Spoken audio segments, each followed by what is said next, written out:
In other news, a court in Hong Kong has sentenced a woman to 6 years in jail for beating and starving her Indonesian maid.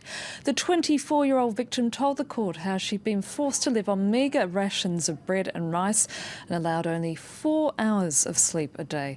And the case has highlighted the plight of some 300,000 foreign domestic workers in the city. Dipta Kika Law has more. She was beaten with mop handles, starved and held prisoner.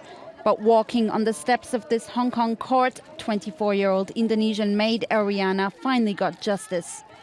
Her employer, Hong Kong woman Law Wan Tung, was sentenced to 6 years in prison, convicted on 18 counts including grievous bodily harm, assault, criminal intimidation and failure to pay wages. The judge saying that Law showed no compassion towards her employee, whose 8-month ordeal ended in January 2014. I hope that my case will become a lesson to all employers not to hurt or assault their domestic workers, because after all, we are all human beings. We have the same rights. It's a case that shed light on the abuse endured by foreign maids in Hong Kong.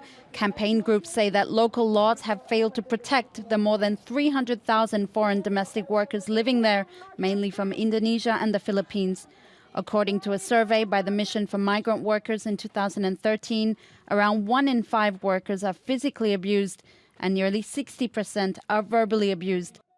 Migrant workers call on the government to do more to protect them.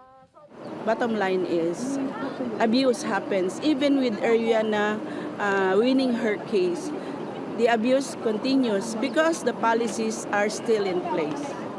The Hong Kong government started allowing migrant workers in the 1970s due to a labor shortage.